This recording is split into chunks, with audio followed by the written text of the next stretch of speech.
Colton, Scott, in this competition, we were inspired by history's legends.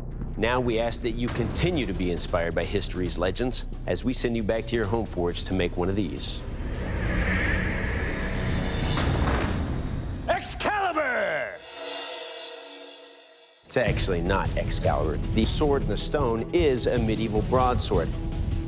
Good luck, Bladesmiths. We'll see you in 4 days.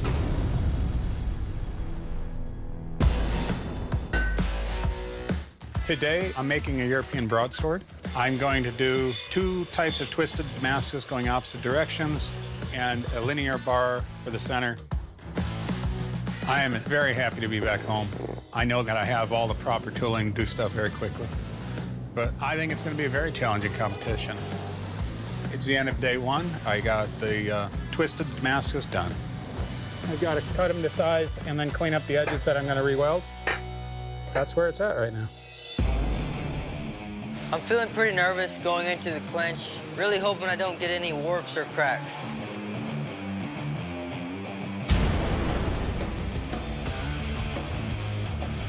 Oh, it's taking a warp. I'm really struggling here. I'm bending it, seeing if it will straighten. I'm heating it up with a torch and trying to drop water droplets on it to see if I can set it back into shape.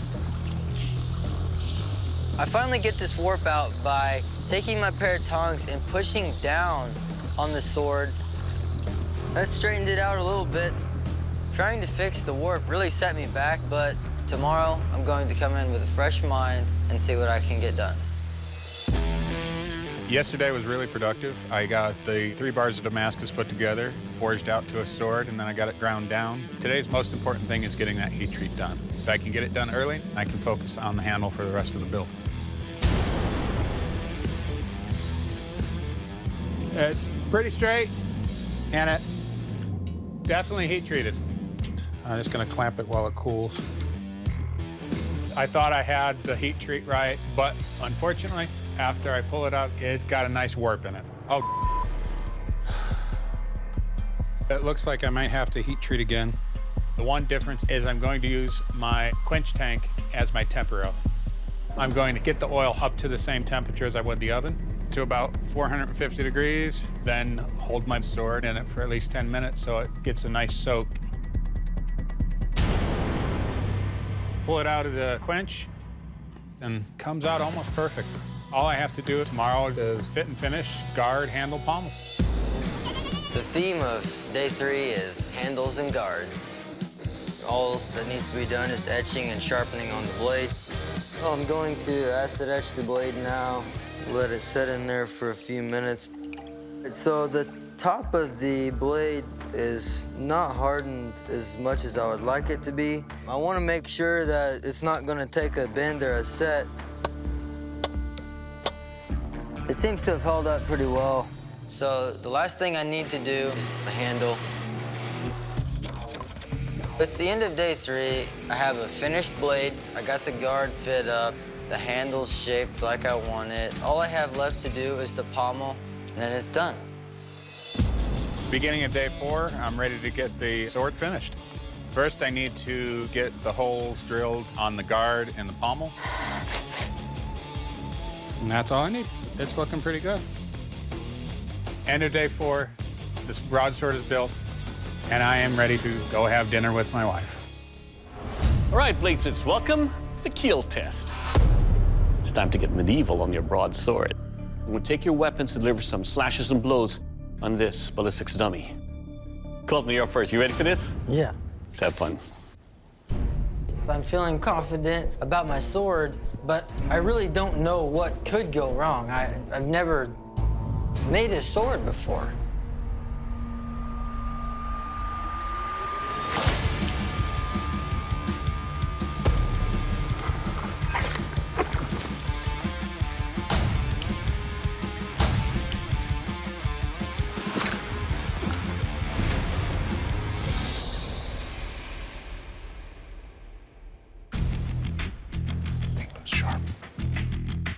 All right, Colton, first up, I really appreciate the balance you have with this because it's easy to wield with forward slashes, backhands, and thrusting with it. Your edge is sharp. Now, your handle, it's just a little bit too tall for me in the sense of it's a wider here, but I can still get a good grip on it. And more importantly, this sword, with its balance, it will kill. Thank you. All right, Scott, your turn, sir. You ready? Yes, sir. Let's do this.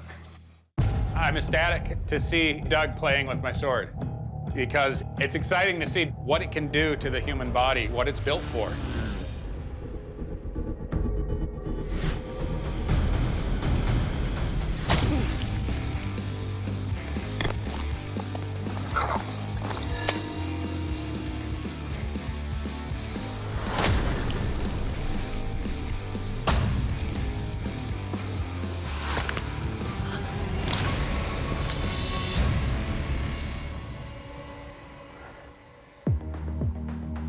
All right, Scott, first up, that is beautiful to look at.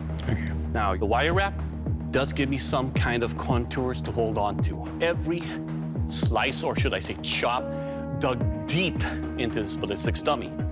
Overall, the kind of weapon and damage you can do with this, it will kill. Thank you.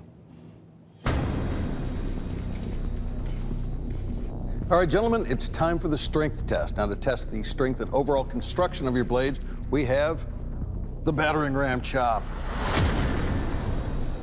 Colton, you're up first. You ready? All right. Okay. I'm worried that my blade is almost too light. I made this blade for slicing, not chopping trees down.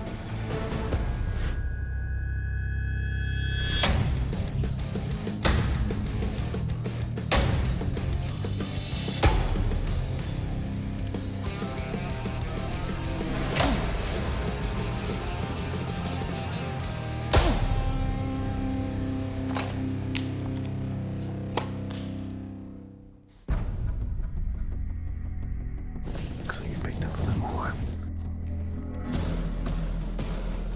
So, Colton, there's some definite issues in the heat treat. Right here at the guard, you picked up a bend, and it's not a warp. This sword is now bent. And also up here where the sword is the thinnest, right at the end of the fuller. It's a beautiful piece, but that's a major problem. Oh, man. That's severe. Do you feel like I could continue testing? I wouldn't. It's like a gun barrel that's already curved. I don't want to fire something like that. If it's that extreme, if it's here, it's one thing, but it's always starts at the handle. Yeah, I mean, it's already failed, as far as I'm concerned. I'm seeing the judges talking, and it's nerve-wracking. All right, Colton, there's a problem with your blade. The judges have given your blade a vote of no confidence. In other words, it held together, but it's not safe to move forward in testing. That doesn't mean that you've lost this competition. Scott, your blade still has to hold up in this strength test. Dave? I am very nervous. I am very, very nervous. I don't know how it's going to do. All I can do is trust that I built it correctly.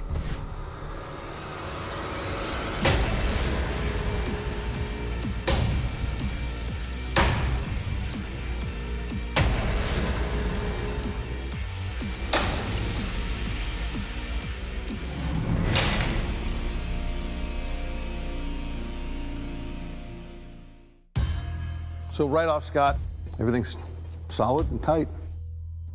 All in all, I think you did a great job. Nicely done. Thank you.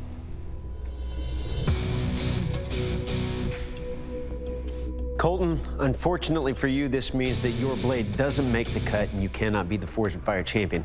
For that reason, I'd like to invite you to shake our hands, shake Scott's hand, and then please leave the forge. Come on forward, my friend. How old are you?